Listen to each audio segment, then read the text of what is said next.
بسم الله الرحمن الرحيم. الحمد لله رب العالمين. الحمد لله الذي من على من يشاء من عباده بطلب العلم الشرعي، وذلك فضل الله يؤتيه من يشاء والله ذو الفضل العظيم. وصلى الله وسلم على القائل: من يرد الله به خيرا يفقه في الدين، وعلى آله وصحبه ومن تبعهم بإحسان إلى يوم الدين. أما بعد، فقد قال الله تعالى في كتابه الكريم: أعوذ بالله من الشيطان الرجيم. يرفع الله الذين آمنوا منكم والذين أوتوا العلم درجات. وقال النبي صلى الله عليه وسلم: من سلك طريقا يلتمس فيه علما سهل الله له به طريقا إلى الجنة. حييكم بتحية الإسلام، تحية مباركة من عند الله، وهي السلام عليكم ورحمة الله وبركاته. Alhamdulillah, hadirin ahli majlis ilmi yang dikasihi oleh Allah Subhanahu wa taala sekalian, bersyukur kita yang pertama sekali kepada Allah Subhanahu wa taala yang mana kita dapat pada malam ini bersama dalam majlis ilmi yang penuh dengan barakah, rahmat dan juga maghfirah, sakinah daripada Allah Subhanahu wa taala. Allah Subhanahu wa taala firman di dalam Al-Quran: Qul in kuntum tuhibbunallaha fattabi'uni yuhibbukumullah wa yaghfir lakum dhunubakum wallahu ghafurur rahim. Dan juga satu ayat laginya Allah Ta'ala firman: wa ati'ullaha war rasula la'allakum turhamun. Ayat yang pertama tadi Allah Ta'ala perintah kepada Nabi, suruh beritahu ataupun tanya kepada sahabat dia lah, termasuk juga kita sebagai umat dia, kalaulah kita cinta kasih kepada Allah Subhanahu wa taala, fattabi'uni, maka haraplah fak kamu itu ikut aku, iaitu ikut Nabi sallallahu alaihi wasallam. Kasih kepada Allah, suruh ikut kepada Nabi sallallahu alaihi wasallam. Nescaya Allah Ta'ala akan cinta dan juga kasih kepada fak kamu.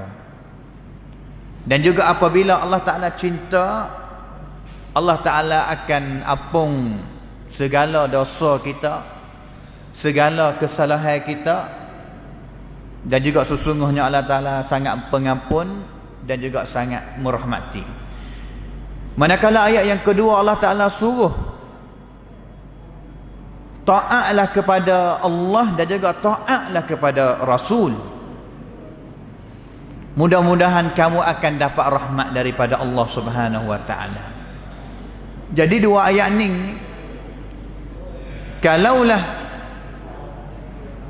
Allah Ta'ala perintah khususnya kepada para sahabat Nabi, nescaya bagi fak mereka ni tidak ada apa-apa langsung, tidak ada masalah ataupun tidak ada panhag apa sikit habuk untuk mereka nak beramal dengan ayat yang pertama tadi ataupun nak beramal dengan ayat yang kedua, iaitu taat kepada Allah dan juga taat kepada Rasul.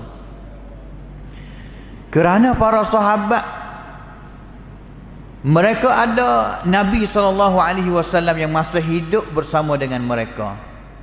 Apabila ayat Quran turun pasal ning taat kepada Allah dan juga taat kepada Nabi, kepada Rasul, mereka akan paling dan juga cari Nabi untuk nak buat baik, untuk nak taat kepada Nabi SAW. Tapi kita pada hari ini, yang mana kita tidak ada Nabi yang masih hidup bersama dengan kita, Tak boleh nak pergi jumpa dengan Nabi, tak boleh nak pergi duduk dengar cokoh kata hari ni Nabi SAW nak royak gapo, dan juga kami akan sami'na wa ata'na, akan dengar dan juga akan nak taat ikut buat. Tetapi salah satu cara yang kita boleh nak beramal dengan ayat ini, dan juga boleh jadi tidak ada cara yang lain, iaitu cara kita mempelajari akan riwayat hadis sunnah Nabi SAW dan juga beramal dengan dia. Kerana tubuh jasad Nabi tidak ada zaman kita. Satu cara sahaja yang kita boleh nak wa ati'ur rasul, nak beramal dengan perintah Allah Ta'ala ini, iaitu taat kepada Nabi, iaitu melalui kita belajar akan hadis dan juga sunnah Nabi SAW dan juga beramal dengan dia. Kerana hari ini kalaulah benar yang orang panggil tubuh jasad Nabi SAW, sekadar kita boleh pergi ziarah Nabi, tak boleh nak tengok muka Nabi, pergi ziarah kubur dia, wisalah kepada dia dan juga salawat kepada dia, sahaja begitu ya. Tak seperti sahabat dulu yang mereka hidup bersama dengan Nabi, semaya bersama dengan Nabi, musafir bersama dengan Nabi, dan juga buat perang bersama dengan Nabi, sehingga mereka boleh dengar, boleh nak taat, boleh buat gapo sahaja yang Nabi SAW perintah kepada mereka. Jadi sahabat selepas daripada Nabi SAW meninggal dunia, mereka sebar apa sahaja yang mereka dapat daripada Nabi, dengar daripada Nabi, beramal apa yang Nabi royak kepada mereka. Sebar hadis yang mereka dengar daripada Nabi SAW. Sehingganya selepas daripada Nabi, mereka tak ada bertupuk di Madinah sahaja, mereka akan bermusafir. Anas pergi kepada Iraq, Abdullah bin Mas'ud pergi kepada Iraq juga, Ali bin Abi Talib dan juga sahabat-sahabat yang lain, mereka akan bercek pergi kepada tempat-tempat yang lain untuk nak sebar akan hadis Nabi SAW. Orang yang mendengarkan hadis, orang yang mengaji hadis, orang yang duk dengar hadis semua, duk belajar hadis semua ni, gapo dia kelebihan dan juga gapo faedah dia yang kita duk dengar hadis Nabi SAW semua.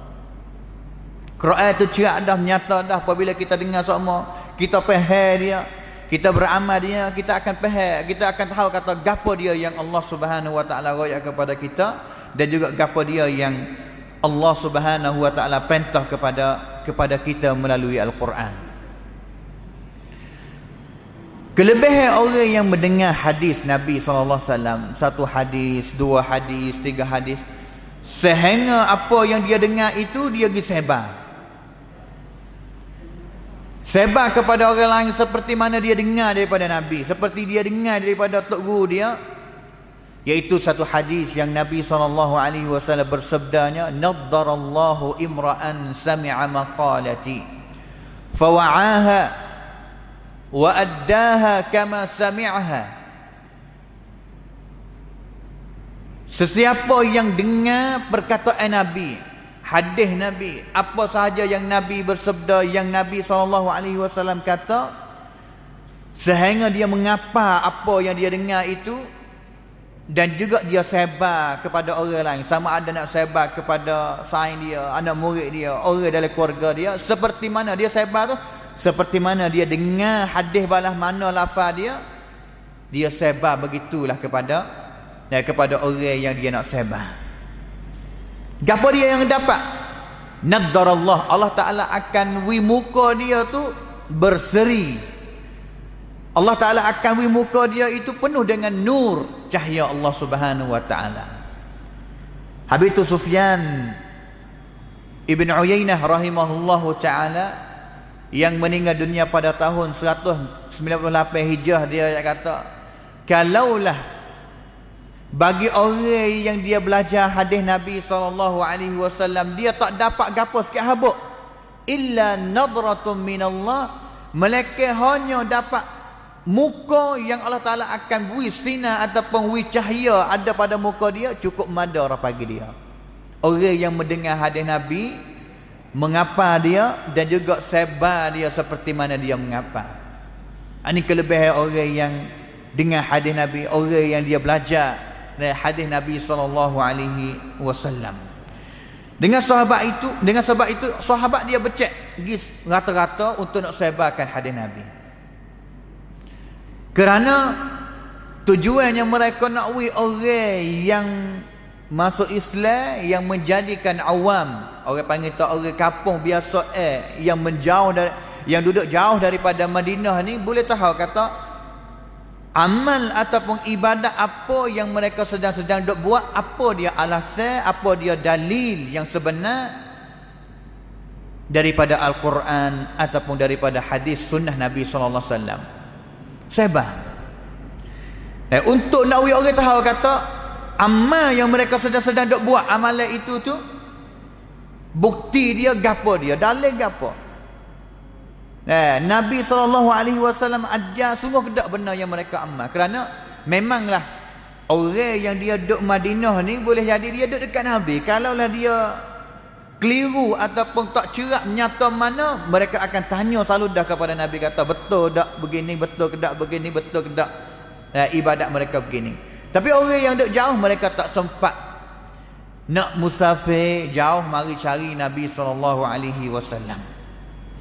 Hadirin ahli majlisul ilmi yang dikasih sekalian, kita cuba malam ni cuba dengar gapo, cuba dengar faedah gapo dia yang orang yang duk belajar hadis, orang yang duk dengar hadis sokmo, amal dengan hadis ni, dia akan dapat gapo dia. Ada faedah gapo yang dia akan dapat daripada belajar hadis. Kerana ingatlah bahawa hadis ataupun sunnah Nabi SAW adalah sumber ataupun wahyu yang kedua bagi Allah Subhanahu Wa Taala. Quran adalah wahyu yang pertama, hadis adalah wahyu yang kedua. Dan juga Quran yang kita kaca duk baca serta dengan nak faham dia ini, tak boleh kita akan nak faham Quran dengan secara sempurna, melainkan kita kena tupai sunnah ataupun kena tupai hadis Nabi SAW. Kalau tupai ataupun bergantung dengan Quran sahaja, hari ni boleh jadi kita tak semaya 3 rakaat mengorik tadi, boleh jadi kita tak semaya subuh 2 rakaat. Jadi kerana Quran di dalam Al-Quran Allah Ta'ala tak sebut kata semaya subuh 2 rakaat, zuhur pada masa ni, rakaat pasal ni, sujud pasal ni, dan juga apa yang kita kena baca setiap gerak-geri kita di dalam semaya kita. Allah Ta'ala perintah sahaja ya, semayalah kamu wa aqimus salat. Tapi tak ada royak kata rakaat belah mana. Tetapi keterangan ataupun kan at-tatibai sakut dengan semaya itu adalah melalui hadis Nabi SAW. Nabi mengajar kata semaya yang Allah Ta'ala suruh kepada kita iaitu balah ning. Seperti mana perintah Nabi yang suruh kepada sahabat kata sallu kama raaitumuni usalli, semayalah kamu seperti mana kamu lihat aku ni semaya. Tengok Nabi semaya. Nabi semaya balah mana? Balah tu lah kita nak ikut Nabi SAW. Jadi kita mengaji hadis, belajar hadis, dengar hadis, di mana sahaja ada majlis hadis yang mengajar hadis Nabi SAW, mengajar sunnah Nabi SAW, di antara benda yang kita dapatnya itu kita rasa tenang hati. Ini adalah faedah yang pertama. Apabila kita belajar hadis, kita dengar hadis, kita beramal dengan hadis, kita terasa tenang hati. Kerana kita tahu kata benar yang kita sedang doa amal ini dia ada dalil sungguh, ada dasar sungguh daripada Al-Quran dan juga daripada hadis Nabi SAW. Kerana kita adalah orang Islam yang mengucap 2 kalimah syahadah. Asyhadu an la ilaha illallah wa asyhadu anna Muhammadar Rasulullah, iaitu kita beriman kepada Allah Subhanahu wa taala. Kita mengaku bahawa Allah Taala adalah Tuhan tempat ibadat kita, dipanggilkan kata iman. Dan juga iman kita yang kita beriman kepada Allah Taala tidak akan jadi iman yang sebenar melainkan kena ada amal yang mari jadi bukti. Rakyat kata kita iman sungguh. Tengmikan patibat mayunnya kata kita beriman sungguh kepada Allah Subhanahu Wa Taala. Kalaulah hanya kita duk mengaku kata beriman kepada Allah Taala, amantu billah, aku beriman tapi tidak amal ke apa sikit habuk untuk nak menjadi bukti kata kita iman sungguh kepada Allah Taala. Apabila kita kena ada amal yang nak buktikan kita iman sungguh kepada Allah Ta'ala, amal balah mana? Yang keduanya iaitu asyhadu anna Muhammadar Rasulullah, iaitu amal seperti Nabi, ikut contoh daripada Nabi. Itu adalah amalan yang boleh nak buktikan kata kita iman sungguh kepada Allah Subhanahu Wa Ta'ala. Habis itu kita belajar hadis. Belajar hadis Nabi SAW pada hari ini.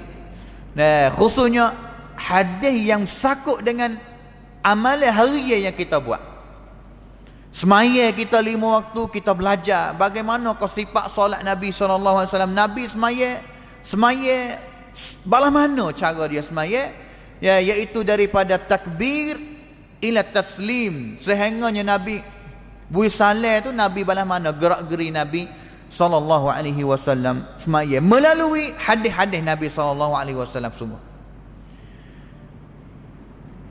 Ada majlis mana yang boleh nak hipung hadis semua? Orang panggil kata al-ahadith fi kitab as-salah, hadis yang ulama hipung sakut dengan semaya. Sebenarnya kita hadis banyaklah yang ulama dia karang kita. Dan juga dia letak bab khasnya bagi semaya, iaitu kitabus salah. Tajuk yang sakut dengan semaya dia orang hadis yang pertama, yang kedua, yang keempat. Berapa hadis ke dalam kitabus salah sakut dengan semaya Nabi SAW belakang. Lepas kita belajar sosok. Boleh jadinya hadis yang sahih katik, hadis yang dhaif katik. Kalaulah kita boleh belajar hadis yang sakut dengan semaya, sahih katik, dhaif katik, tak sahih katiknya, kita boleh tahu kata gerak-geri pesen mana dalam semaya yang sahih daripada Nabi, dan juga gerak-geri pesen mana yang tak sahih daripada Nabi SAW. Kita akan tenang. Kita akid tangan balah ni, kita baca doa pesen ni, kita tak tangan selepas daripada kita bangun daripada rakaat, kita tak tangan di dada, ataupun setengah fakta tak tangan di dada, ataupun baca bismillah derah, ataupun tak baca bismillah derah, ataupun tak baca bismillah langsung. Apabila kita baca seperti ini, buat apa kita tak baca bismillah derah, buat apa setengah daripada kita baca bismillah derah, kita boleh tahu kata dalil ada ke tak, dan juga dalil hak mana yang patut kita amal ataupun ada kekuatan sungguh kita amal dengan dia. Masa itulah kita rasa kata tenang, kerana benar yang kita amal ataupun kita pegang ini pendapat adalah ada dalil sungguh daripada Nabi SAW. Bukan amal semata nak amal ataupun tengok orang amal kita amal kerana ibadat kita berdasar dengan sunnah ataupun contoh daripada Nabi SAW, bukan contoh daripada mana-mana dah. Nabi SAW suruh di dalam hadis Irbad bin Sariyah yang diriwayatkan oleh Al-Imam Abu Dawud. Nabi SAW bersabda kata, sesiapa yang wa may ya'ish minkum ba'di fasayara ikhtilafan katsira. Sesiapa yang dia hidup selepas daripada Nabi SAW wafat meninggal dunia, mereka akan jumpa dengan benda selisih yang banyak daripada kalangan manusia ataupun umat Islam. Selisih kan kat yang cimak mai. Pas jalan keluar ya balah mana? Alaikum bi sunnati wa sunnati khulafa'ir rasyidin. Nabi ayat. Apabila kamu hidup sampai satu masa, satu zaman, dan juga pada zaman itu penuh dengan selisihan. Pendapat tu, kita sebagai orang yang awam, orang yang boleh jadi kata tak ada mengapa hadis banyak, tidak tahu dalil banyak. Ini ni kita nak ambil hak mana? Hak ni pendapat, hak ni pendapat, hak ni pendapat. Fasayara ikhtilafan katsira. Soalan kata dalam hadis ni Nabi nak ajar kepada kitanya, apabila kita jumpa dengan perselisihan yang banyak, jalan keluar kitanya cepat kita cari sunnah. Alaikum bi sunnati, cari sunnah mana?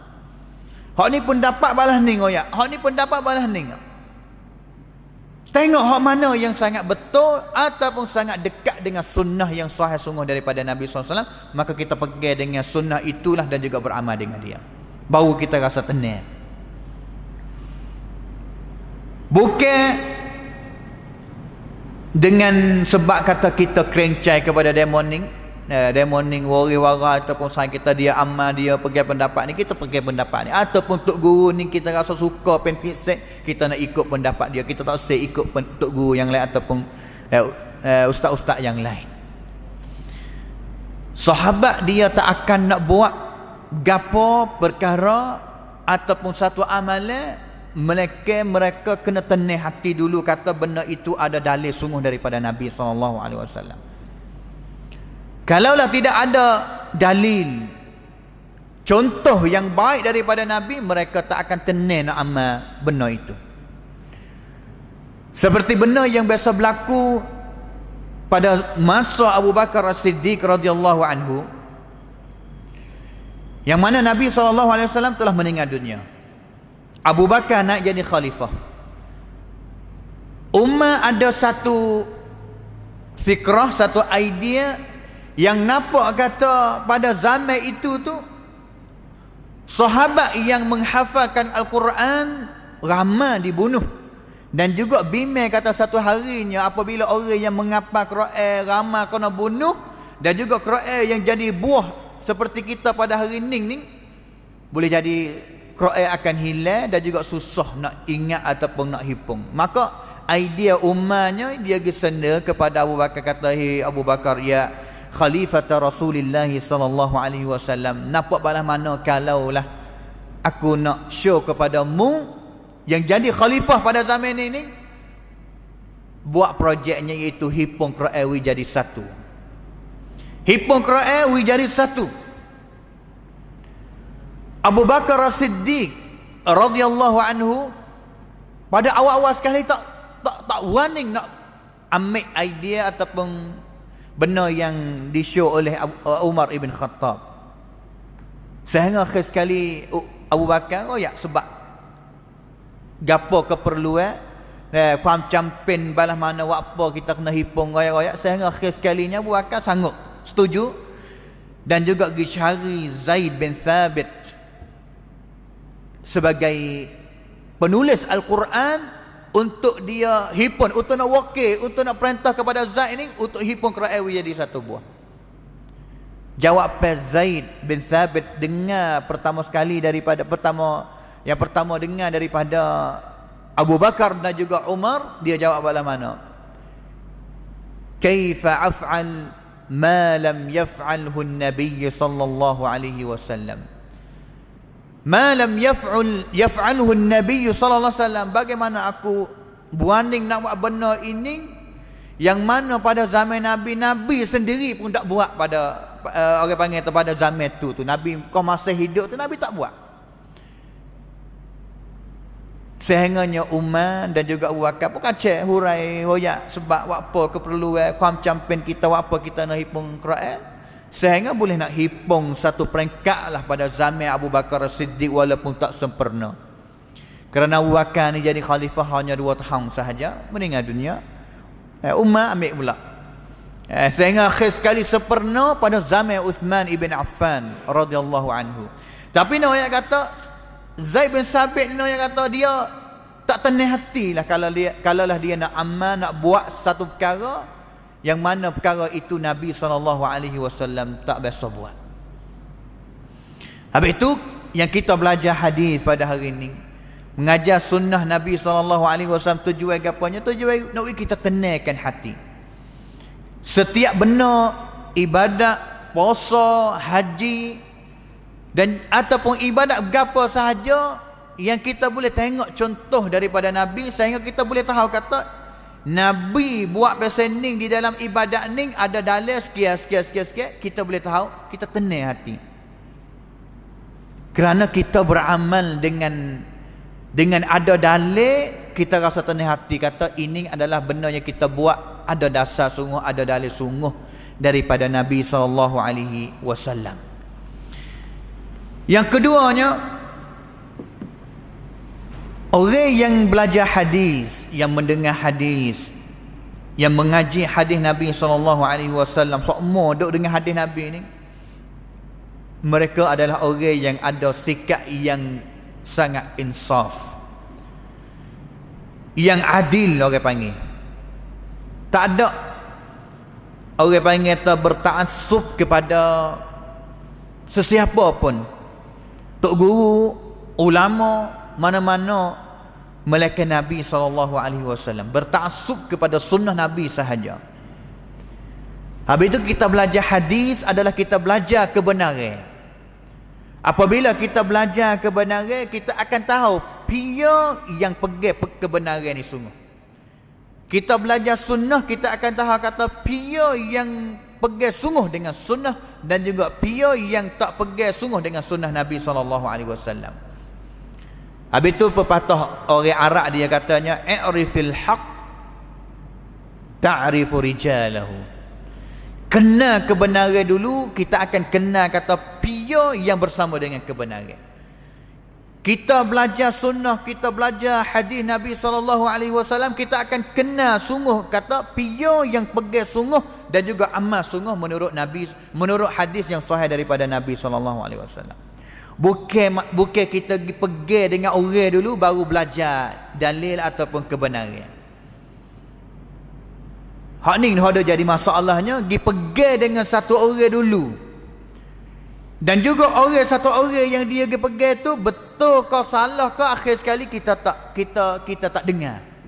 Kerana aku akan bersama dengan tok guru seorang ni walaupun ada dalil ke tak ada dalil, aku bertaassub dengan dia.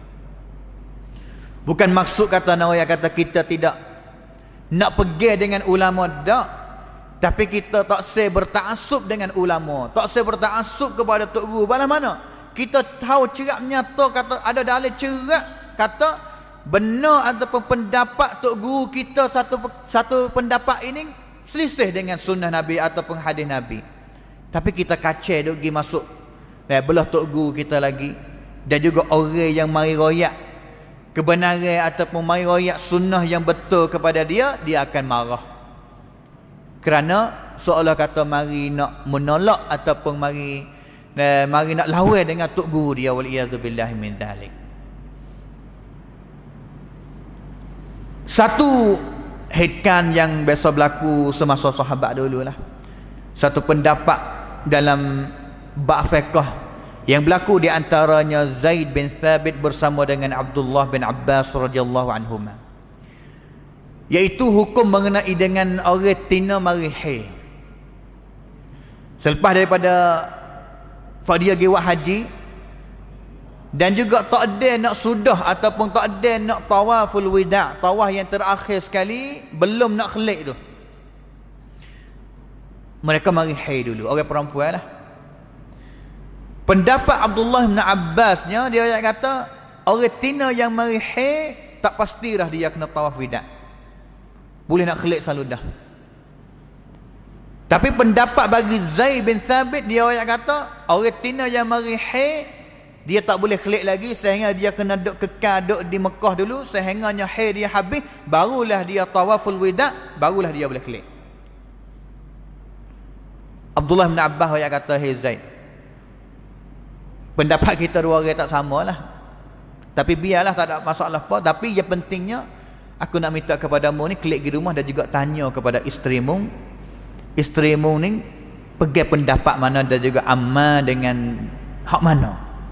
Klik pergi cari isteri dia. Klik pergi cari isteri dia, tanya kepada isteri dia. Isteri dia pun jawab dengan insaf orang panggil. Kerana isteri dia sahabiah. Amma dengan apa, dengan pendapat Makna kata yang dia telah amal tu, makna kata dia ada dalil sungguh yang duk pegang, yang duk tenang hati, kata benda yang dia pilih buat pendapat itu ada dalil sungguh daripada Nabi SAW. Isteri Zaid pun jawab kata, aku turut pendapat Ibn Abbas lah. Kerana di sana ada hadis Nabi SAW sungguh mengenai dengan pendapat Abdullah bin Abbas. Narayak kata isteri Zaid ni tak ada bertaksub kepada tok laki dia lah. Kalau isteri kita boleh dia kata, saya ni isteri kepada bang, pasti kena duduk belah bang lah. Tak ada lah. Narayak kata insaf, dia beramal dengan dalil sungguh. Tak kira kata orang yang pegang pendapat lawan itu adalah tok laki dia ataupun tok guru yang dia kasih, tak. Yang pentingnya dalil yang ada sungguh daripada Nabi SAW. Insaf. Zaid sudah dengar daripada isteri dia, pergi cari Abdullah bin Abbas. Kata kepada Abdullah bin Abbas, kata al-qawlu ma qulta. Pendapat yang sebenar, yang betulnya seperti mana mempegahi Abdullah bin Abbas. Insaf, ikhlas sungguh. Kalau kita jadi orang yang pendapat yang salah pasal ni, kita nak jong ke tak? Kita nak jong, orang panggil kata jong rendah diri, ataupun kita jong nak reda dengan pendapat orang yang selesai dengan kita ke tak? Kalaulah kita pergi satu pendapat dan juga selepas daripada tu kita jumpa satu dalil lagi, satu pendapat lagi yang ada dalil sungguh yang lebih kuat daripada pendapat kita, dan juga kita sanggup nak tukar, itu menunjukkan kata kita insaf sungguh, kita ikhlas sungguh, kita adil sungguh. Bukan kata salah dah, bukan kata dalil tu lebih lemah, kurang kuat seperti pendapat yang dipegang oleh orang lain dah, kita tak jong lagi, kita nak lawan lagi, kita tak jong halal lagi. Ini menunjukkan kata kita tidak ada sifat insaf ataupun berikhlas untuk kita nak beramal dengan hadis ataupun sunnah daripada Nabi SAW. Yang ketiganya, yang kita dapat daripada apabila kita duduk dengan hadis Nabi sokmo-sokmo, belajar hadis Nabi, dengar hadis Nabi, yang kita akan dapatnya iaitu akhlak Nabi SAW yang mulia. Kita akan kenal selalu dah Nabi ni hidup pada mana. Kita belajar hadis Nabi ni adalah belajar sakut dengan hidup Nabi. Kita dengar hadis Nabi adalah kita dengar perkataan Nabi, yang Nabi biasa kata apa. Kita belajar perbuatan Nabi, gerak-gerik Nabi yang Nabi biasa buat apa. Adalah kita belajar sifat Nabi, iaitu salah satu sifat Nabinya khuluqiyah, akhlak Nabi SAW. Belajar akhlak Nabi. Duk dengan hadis semua, terbiah diri dengan hadis semua, tak boleh jadilah akhlak kita kau huduh, kau teruk, kau buruk dah. Kalaulah duk belajar hadis dah, duk terbiah dengan hadis dah, duk dengar hadis Nabi dah, tapi akhlak kau buruk, makna kata kita tak dapat faedah, manfaat apa sikit habuk daripada sunnah ataupun hadis Nabi SAW. Aisyah radhiyallahu anha ditanya oleh sahabat, kata kaifa kana khuluq Rasulillah sallallahu alaihi wasallam. Hei isteri Nabi Aisyah, akhlak Nabi belah mana? Aisyah jawab kata kana khuluquhul Quran. Akhlak Nabi adalah Quran. Nak tengok kata Nabi akhlak mana? Tengok Quran. Nak tahu kata Nabi cakap belah mana, kecek dengan orang belah mana, sama ada kecek dengan orang Islam ataupun dengan orang kafir, sama ada kecek dengan orang yang dekat ataupun orang yang jauh, kecek dengan isteri, kecek dengan anak, kecek dengan sahabat, kecek dengan khadir dia, melalui Al-Quran. Tengok akhlak yang diajarkan oleh Al-Quran, itulah adalah Nabi SAW ammatu Al-Quran. Adalah Nabi ammatu Al-Quran. Jabir radhiyallahu anhu biasa sebut kata, ma su'ila an-nabiy sallallahu alaihi wasallam syai'an fayaqulu la. Nabi ni tak ada biasa kali mana yang ada orang mari cari dia dan juga minta tolong kepada Nabi. Tak ada kali mana yang Nabi jawab kata la, tak boleh tolong, tak boleh, tak boleh. Tak. Nabi usaha cari jalan nak balas mana orang yang mari minta kepada dia, Nabi boleh tolong, boleh memberi hajat kepada dia sekadar mampu Nabi SAW. Kalau dia tak kuasa nak tolong, dia akan suruh ataupun tanya kepada sahabat seorang mana boleh tolong kepada orang yang mari minta tolong daripada Nabi SAW. Dan juga Nabi telah mendidikkan sahabat sehingga sahabat adalah ajwadun nas. Seperti mana Nabi jadi ajwadun nas? Nabi adalah orang yang pemurah balas mana, sahabat jadi orang pemurah balas tu lah. Seperti Abdullah bin Abbas yang kata, kana an-nabiy sallallahu alaihi wasallam ajwadan nas wa kana ajwadu ma yakunu fi Ramadan. Nabi ni adalah orang yang sangat murah sekali, borah sekali hati dia. Dan juga tidak ada masa mana yang Nabi sangat murah hati dia lebih daripada bulan Ramadan. Bulan Ramadan Nabi SAW, Ibnu Abbas yang kata, cepat dia nak wi hajat, nak wi pertolongan, nak bui kepada pertolongan kepada orang ni lebih daripada anginnya pupuk lagi. Angin yang mari kuat, Nabi cepat daripada angin tu lagi. Ada orang mari minta tolong, selalu dah. Mari tak tolong apa? Selalu dah. Tu Nabi SAW pada bulan Ramadan. Kerana bulan Ramadan adalah Nabi jumpa semua dengan Jibril, bertadarus, mempelajari Al-Quran bersama dengan guru dia iaitu Jibril. Dan juga setiap kali jumpa ngaji Quran dengan Jibril, Nabi sangat gembira sekali. Ulama yang kata boleh jadinya dalam hadis ni Abdullah bin Abbas yang kata Nabi ajwadun nas, pemurah, sangat borah sekali, sangat murah sekali hati dia. Dan juga sakut dengan dia mengaji Quran dengan Jibril, kerana dia sangat gembira boleh mengaji Quran dengan Jibril. Ulama yang kata daripada hadis ni kita dapat pengajaran salah satunya, semasa kita gembira, ikut kita gembira dengan gapo sahaja dalam dunia ni, dan juga kita sedekah, kita murah, bui pertolongan kepada orang lain, benda itu adalah sunnah. Dapat satu berita gembira, dicai dengan satu benda gapo sahaja dalam dunia ni, kita bui, kita berucap, kita cuy lihat orang lain, bui. Adalah sunnah. Sunnah untuk kita memberi ataupun sedekah kepada orang lain semasa kita gembira. Ka'ab bin Malik radhiyallahu anhu, seorang sahabat Nabi yang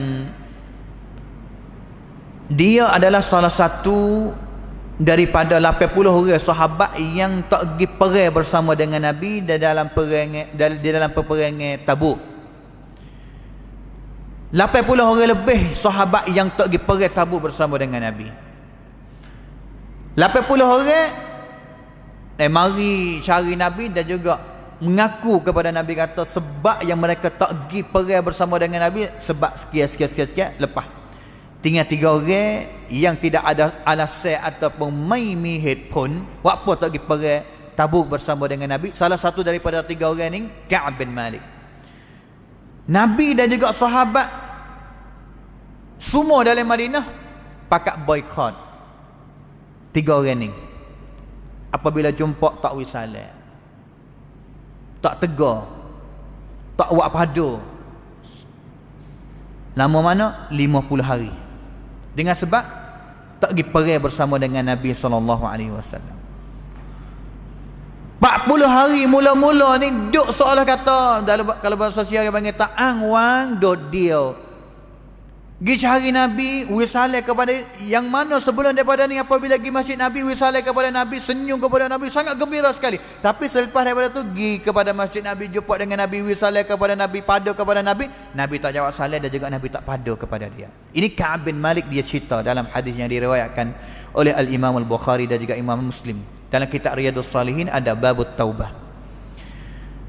Saya ingat begitu, pergi kepada nak biasa boleh hidup pergi buang kecek wisalah sahabat dalam nak, tapi apabila selepas daripada tu tak ada biar wisalah, tak ada biar padu, tak ada biar senyum pun, tak ada biar senyum. Sikit habuk kepada Ka'ab bin Malik dan juga sahabat 2 orang lagi. 40 hari hidup pasal tu. 40 hari. Ka'ab royak kata, Allah, aku seolah kata duduk dalam dunia ni, seolah kata duduk sore. Seolah kata dunia yang luas tapi sangat sempit kerana tak ada pia orang dari Madinah pada aku. Yang paling duka cita sekalinya, Nabi SAW tak pada kepada dia. Apabila Nabi tak pada ni, Allah, alamat yang sangat duka cita sekali. Sehingga berita sampai kepada satu Islamnya di Syam, hatta satu surat cutmai kepada satu peniaga yang mari masuk Madinah. Masuk dalam nak Madinah, orang yang beri surat itu tanya, kata seorang mana namanya Ka'ab bin Malik. Orang dalam nak pakai tunjuk kata tu, demo tu nama Ka'ab bin Malik. Pergi cari Ka'ab bin Malik dan juga bui cutmai daripada Syam. Ka'ab buka cutmai, iaitu daripada Raja Ghassan, Raja Kristian daripada Syam pada zaman itu, dengar khabar kata umat Islam ataupun Muhammad ni telah menzalimkan sahabat dia iaitu Ka'ab bin Malik. Dalam kertas tulis kata, mari kamu hijrah, mari duduk bersama dengan fak kami di Syam. Kerana fak kami dengar kata Muhammad sahabat kamu ni buat tak molek kepada mu, boykot mu, gini. Marilah duduk bersama fak kami di Syam ini. Kamu nak gapo sahaja, hei Ka'ab bin Malik, fak kami akan bui. Setua lah mudah kata. Cuai okat pada masa yang lemah ni untuk nak beli tubuh. Tapi Ka'ab bin Malik bukan sahabat yang ime kurang, ime longan, tak. Selepas daripada sudah ayat pertama sekali daripada baca surat tu dia pergi cari api dan juga bakar kertas itu. Tak sanggup lah mudah kata. Sehingga cukup 40 harinya Nabi hantar sahabat mari royak kepada Ka'ab dan juga mari royak kepada sahabat dua orang lagi, katanya Nabi ada perintah arahai kata kamu tiga-tiga ni haraplah duduk jauh daripada isteri kamu, jangan duduk dekat, becek. Duduk dekat tu tak boleh dah, apatah lagi dengan setubuh. Ka'ab klik royak ke bininya, royak kata klik lagi duduk dengan orang tua ibu bapakmu, dan juga nantilah Nabi nak kata balas mana dengan hukum aku ni, dan juga akan beritahu semula. Sehingga cukup 50 hari dengan kena boykot, 40 hari kena boykot dan juga 10 hari tambah boykot radap sisang, iaitu tak sewiduk bersama dengan isteri. Hari yang ke-50 pada waktu pagi tu, hukum turun daripada Allah Ta'ala, iaitu menerimakan taubat Ka'ab dan juga saya dua orang lagi. Ada satu orang sahabat dia cepat mari cari Ka'ab untuk nak, kerana dia gembira dan juga untuk dia nak sapa berita ni kepada Ka'ab. Ka'ab dengar berita ataupun pertama sekali dia dengar, dia mujuk, dia sangat gembira, dia pecah baju dia yang dia pakai tu bui hadiah kepada orang yang mari berita baik kepada dia tadi. Gembira. Sehingga katakan baju dia yang pakai pada masa tu baju yang terakhir, tak ada baju lain lah. Pecah hadiah wi kepada orang yang mari berita baik kepada dia. Selepas daripada tu nak pergi cari Nabi lah, mujur kan. Masalahnya tak ada baju nak pakai pula. Pergi pinjam baju orang tepi rumah untuk nak pakai, pergi cari Nabi SAW. Ni yang kata apabila duk tarbiyah dengan hadis, duk belajar dengan hadis pesan ni, kita akan dapat akhlak yang baik daripada Nabi dan juga daripada hadis Nabi SAW. Ya, daripada Nabi SAW. Habis tu hari ni kita pergi buat umrah, kita pergi kepada Mekah, kita pergi kepada Madinah. Kadang-kadang saya yang biasa duduk di Madinah ni, di antara orang Mekah dengan orang Madinah, kita boleh lihat, kita boleh tengok kata akhlak di antara dua puak ni beza. Orang Madinah ni dia Allah, seolah kata balah mana yang Nabi biasa didik tarbiyah sahabat pada zaman dulu di Madinah, seolah kata lekat mari sapa kepada zaman sekarang lah ni. Hati murah. Hati murah dan juga adalah ajwadun nas sungguh, dan juga akhlak mulia sungguh. Di antara benar yang apabila kita duduk dengan hadis Nabi SAW, kita akan rasa kata banyak lagi benar yang kita jahil ni. Kerana kita dengar Quran pun kita rasa kata banyak yang kita jahil. Dan juga apabila kita dengar Quran dah, kita mari duduk dengan hadis pula, mari duduk dengan hadis pula, kita rasa kata banyak lagi benar hadis-hadis yang kita tak tahu, yang kita tak biasa dengar, yang kita jahil mengenai dengan dia. Saya di antara salah satu orang yang saya rasa jahil banyak lagi. Walaupun kita dah belajar hadis, tapi apabila kita belajar hadis, kita baca kitab-kitab hadis yang kita tak biasa baca, kita rasa kata Allah, ada banyak lagi benar yang kita jahil, yang kita tak biasa dengar hadis ini daripada Nabi SAW. Dan juga bukan hanya berlaku kepada kita sahaja, berlaku kepada para sahabat dulu. Sehingga kepada Umar ibn Khattab sendiri pun semasa pergi kepada Syam tu, dan juga tahap di pintu Syam, ada khabar kata dalam negeri Syam ada ta'un, ada rog rabat. Umar tak tahu belah mana, nak kelik ataupun nak masuk. Sehingga sahabat bangun diri kata, ada aku dengar hadis daripada Nabi katanya, apabila dengar berita daripada satu tempat mana yang ada ta'un, kalau duduk dalam dah jangan keluar, tapi apabila tak masuk lagi, jangan masuk lagi. Umar baru dengar yang pertama sekali. Kali yang pertama dia dengar, dia tak biasa dengar hadis ni daripada Nabi SAW. Apatah dengan kita lagi? Kita baca mengenai dengan hidup harian, cara makan Nabi, makanan Nabi, buah-buahan Nabi, kita tahu kata Nabi SAW suka makan buah timun ni. Boleh jadi kali yang pertama Nabi wahi makan kambing, tapi suan mana yang Nabi suka sekali dalam seekor kambing ni? Kita baca-baca hadis, kita tahu kata Nabi SAW suka makan kaki kambing depan. Kambing jenis mana, umur apa yang Nabi suka makan kambing? Kita belajar-belajar, kita boleh tahu kata Nabi suka balas ni. Kita tahu banyak, kita banyak lagi yang kita tak tahu mengenai dengan sunnah, iaitu daripada Nabi SAW. Dan juga di antara boleh ada yang terakhirlah, benar yang kita dapat apabila kita duk belajar dengan hadis Nabi SAW semua, duk dengan hadis semua. Sebenarnya faedah banyaklah orang yang duk dengan hadis ni. Di antaranya boleh dengan nama Nabi SAW, duk dengan Nabi SAW. Qala Nabi sallallahu alaihi wasallam, apabila dengan hadis Nabi SAW, dengan nama Nabi SAW, makna kata dia kena selawat semua. Adalah orang yang selawat banyak sekali.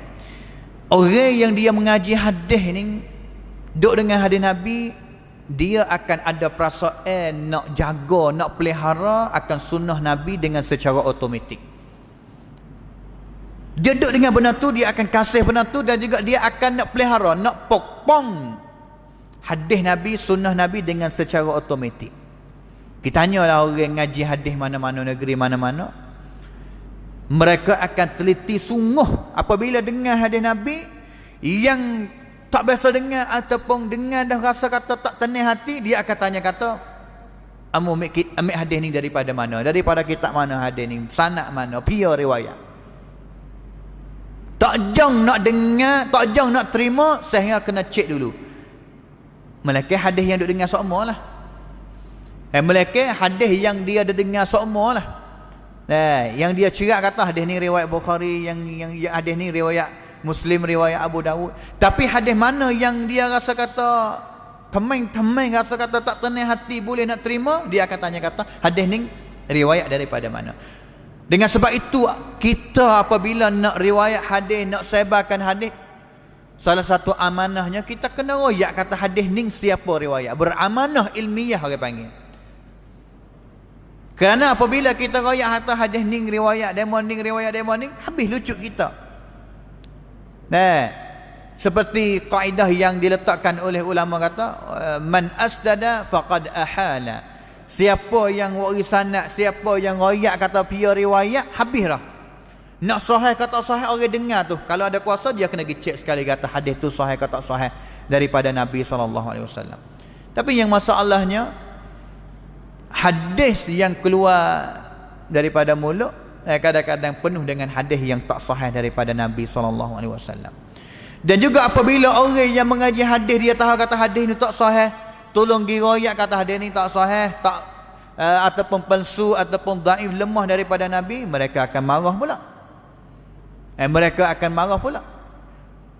Kita yang membacakan hadis sahih, yang mengajarkan hadis sahih, marah juga. Apabila kita royak kata hadis ning tak sahih, hadis ning palsu daripada Nabi, marah juga kepada kita. Pelik masyarakat ya kita zaman ni. Habis tu ulama dulu tu, ulama hadis, sebut kata ulama hadis, mereka sangat pelihara, sangat cinta dan juga pelihara habis cakap akan hadis Nabi SAW. Janganlah kalau nak tukar dengan apa sahaja dalam hidup dia. Seorang ulama hadis yang namanya Ibnu Abi Hatim, yang meninggal dunia pada tahun 267 Hijrah. Dia cerita mengenai dengan pak dia Abu Hatim. Pak dia ni Abu Hatim, ulama hadis, dan juga dia sendiri anak dia pun ulama hadis juga. Abu Hatim Ar-Razi semasa bersama dengan Imam Al-Bukhari, Imam Muslim, Imam Ahmad Faning lah. Yuk dia bukan masa tula hidup. Abu Hatim Ar-Razi ni satu kali dia biasa, dia ni orang bukan orang kawasan Iraq kau ni. Musafir pergi kepada Mesir untuk nak mengaji hadis. Duduk di Mesir ni, dia kata duduk di Mesir selama 17 hari tak tepuh dengan makan kuah. Makan kuah makna kata duk hanya duk ngaji 17 hari, duk ngaji hadis, orang panggil kata ngaji dengan secara orang panggil kata maraton, ngaji. Kerana majlis dulu tu apabila tok guru abang kata syekh mana-mana yang mengsebarkan hadis atau buat majlis hadis sekaligus habis. Dia tak ada. Habis itu sudah masjid ni pergi kepada masjid ni, sudah masjid ni pergi kepada masjid. Kadang-kadang tak ada nak rehat. Dia kata 17 hari mula-mula duduk di Mesir tu tak ada tepus sikit habuk makannya daripada kuah, iaitu daging sup tom yang seperti kita tu tak ada, tak nak kecek lah. Pas makan apa? Makan makanan yang kering, roti dengan watama ya. Sehingga hari yang ke-17-18 dengan khabar kata tok guru yang fak dia nak pergi ngaji hari ni uzur, kena wuti daripada majlis hadis pada hari tu. Fak dia rasa kata dia nyawa sikit lah hari tu, untuk ada masa nak pergi cari makanan yang sedap-sedap, makanan yang lain daripada makanan ni belah hari mula-mula yang fak mereka makan tu. Pergi kepada nak pasar, beli ikan seekor. Beli ikan mari nak makan ikan. Fak dia lah, bukan dia seorang, fak dia. Ada satu orang mari berita kata tok guru yang uzur tadi ni dia klik mari sehat dah, gagah dah, dia nak mula buka majlis mengajar hadis, riwayat hadis ni dengan beberapa minit lagi. Abu Hatim kata fak kami tinggal ikan dan juga gaduh untuk nak pergi cari tok guru dan juga nak ngaji hadis Nabi SAW. Nak dengar hadis Nabi dan juga nak riwayat hadis Nabi. Ngaji 2-3 hari dengan tok guru sore tu sehingga habis. Dia tok guru masa zaman dulu buat majlis, satu majlis sekaligus. Hari ni di Madinah pun ada, di negeri adat pun ada. 24 jam dia biasa itu. Duk berdiri katik lah, duk tajadah katik lah, duk takisi katik, lengoh katik lah. Tapi untuk nak dengar hadis Nabi SAW. Habis 3 hari daripada tok guru tu, klik mari cari ikan semula 3 hari. Sejuk habis dia tinggal ikan. Kerana masa tu adalah masa yang sejuk. Makan ikan dengan begitulah. Hak 3 hari dah makan ikan. Makan ikan. Mereka sangat cinta kepada hadis Nabi SAW. Satu orang laginya, satu kisah laginya yang terakhir, satu orang ulama hadis yang namanya Al-A'mash.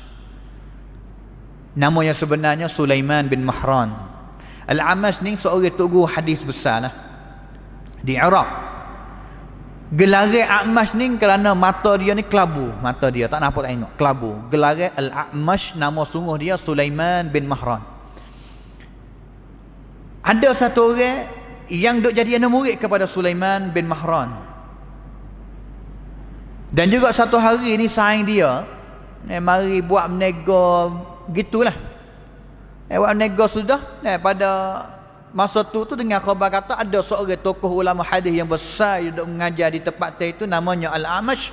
Maka saing dia yang jadi peniaga itu rasa kata nak teragi belajar dengan Al-Amash, nak pergi ngaji hadis dengan Al-Amash. Bagi masuk kepada majlis Al-Amash, ulama hadis besar, penuh masjid, tak luas seperti kita pada hari ni lah. Tak ada tempat nak duduk. Duk tengok kanan kiri depan belakang, tak ada tempat nak duduk kerana penuh dengan anak murid yang mari nak ambil hadis daripada Amash. Tapi mata dia pergi tengok kada ada di tepi Amash luar satu tempat, tepi tok guru lah. Ya, tepi belah kanan duduk luar. Dia pergi duduk di sebelah tepi tok guru iaitu Al-Amash. Buat apa orang luar? Anak murid Al-Amash pakat tahu belaka kata tok guru dia ni tak suka biar anak murid seorang no duduk belah kanan dia, duduk belah tepi dia. Tapi demo ni mari lama, mari peniaga, mari jauh, mari tak biasa mengaji, tak tahu kata tok guru ataupun Al-Amash tak kenal, duduk dia mari duduk. Tak ada tempat yang luar lah. Al-Amash mata kelabu tak nampak. Tapi duk baca hadis, anak murid baca hadis, duk urai hadis, duk riwayat hadis. Akhir sekali suara telinga dengar kata ada orang duduk tepi ni, ada orang duduk tempat yang best, yang tempat yang dia tak suka, yang dia tak kenal. Dia tak tahu. Tak ada kata hamak, tak ada kata suruh diri tak. Suruh tu anak murid baca hadis lagi, urai. Baca hadis, riwayat hadis sudah, dia paling kanan, dia tuduh aliyah. Kena kepada demo tu. Baca hadis lagi, baca hadis lagi, baca hadis lagi, setiap kali sudah urai hadis, tuduh belah kanan dia. Dia panggil tok guru ni adalah apa yang tak kenal tu, orang panggil tu satu pesing orang panggil. Tapi wallahu alam lah apa dia Amash tak kenal nak ujar duduk belah kanan belah tepi dia tu. Tapi kalau kita ngaji pun hari ni guru-guru, cikgu-cikgu adalah pesing jenis-jenis tu. Pesing anak murid mari lamat mari belakang ni katuk pintu kacil, mari pia mari belakang daripada tok guru akan tak boleh masuk dah. Ada pesing orang panggil tu kuat sikit, kering sikit mengenai dengan belajar ni. Sehingga orang tepi tu yang kena tuduh peniaga tadi mari ngaji ni, dia nak mengadu kepada Amash lah, kata tuduh aliyah apa. Noyak kata, hei tok guru jangan tuduh aliyah tepi ni kerana ada orang duduk tepi ni tak sewi kerana Amash mata kelabu tak nampak, boleh ada tok guru tak tahu habis tu tuduh aliyah. Nak royak we tahu lah. Anak murid yang duduk tepi tu hak tahu belaka dahnya, lari orang tu kata jangan royak we tahu, jangan we tok guru tahu kata ada orang duduk tepi, kerana apabila tahu dah tok guru akan wuti daripada majlis hadis. Apabila wuti daripada majlis hadis, lama lagi ataupun lama susahlah dia akan nak mari ngaji hadis mula pula. Nak mari ngajar mula tu payah pula. Mecak orang panggil. Tak suka hati. Hari ni fak kami nak belajar hadis, biar lepaslah, jong dululah. Tahan dululah, sabar dulu kalau kena tuduh dia, kerana fak kami nak ngaji hadis hari ni. Kalau tok guru fak kami tahu kata ada kita tepi dan juga tak suka hati, dia akan tutup majlis. Hilang lagi banyak hari dan juga banyak hari tak akan mengajar hadis. Fak kami susah pula nak belajar hadis daripada tok guru. Ini yang kata apabila kita duduk dengan hadis, kita akan rasa cinta dengan secara automatik kepada hadis Nabi. Dan juga apabila kita rasa cinta kepada hadis Nabi, kita akan rasa nak pelihara hadis Nabi dengan secara automatik. Nak pelihara satu hadis Nabi ni bukan susah. Orang hantar inbox mari kata ustaz hadis ni sahih ke tak sahih. Hadis ni balas mana, hatta mari dengan orang panggil tuan lafaz bahasa Melayu kata, lafaz dengan bahasa Siak kata. Bah orang yang dia nak cek hadis ni, dia kena ambil lafaz bahasa Siak, kita cari dulu kata lafaz bahasa Arab balas mana. Boleh lafaz bahasa Arab, matan bahasa Arab, baru nak kita tengok kata hadis ni duduk dalam kitab mana, dan juga ulama hadis hukum balas mana mengenai dengan hadis ni. Baru tu baik keluar hukum kata hadis ni sahih, hadis ni tak sahih. Kena guna masa lah. Kena guna masa untuk nak cekkan satu hadis. Dan juga tapi ulama hadis dia tak kira apa-apa, kerana demi untuk nak pelihara sunnah Nabi, mereka akan jual masa dia. Demi untuk nak menjagakan nama Nabi SAW daripada benda yang tak benar, benda yang batil, benda yang palsu, yang bukan daripada Nabi SAW. Itulah kita pada hari ini yang mengenai dengan faedah-faedah yang kita duduk dengan hadis, kita boleh gapo kata. Sebenarnya banyak lagi lah yang kita dapat boleh pengajaran ataupun faedah daripada kita duduk dengan hadis Nabi ni. Kita duduk dengan hadis Nabi banyak, kita boleh tahu kata sebenarnya sunnah Nabi ni adalah cara hidup yang mudah, tak ada kena payah apa ni. Doa makan nasi bismillah, okey, tangan kiri, tak ada kena bismillah, doa tu doa ni solawat dulu, Fatihah dulu, tak ada. Sunnah mudah. Sunnah Nabi adalah mudah. Cara nak buka mulut pun sekadar buh pertama, doa wibarakah, cukup sekadar tu, tak kena ada majlis yang banyak besar sehingga setengah orang faham kata sunnah Nabi ni kena susah lah baru kena payah, kena panjang, kena payah barulah itu sunnah sungguh daripada Nabi. Tak, sunnah Nabi adalah cara hidup yang mudah-mudah yang kita nak ikut Nabi SAW. Itulah kita pada hari ini dengan masa yang lewat dah. Waffaqanallahu wa iyyakum lima yuhibbu wa yardah. Wa sallallahu ala nabiyyina Muhammad wa ala alihi wa sahbihi ajma'in. Subhana rabbika rabbil izzati amma yasifun wa salamun alal mursalin walhamdulillahi rabbil alamin. Wassalamu alaikum warahmatullahi wabarakatuh.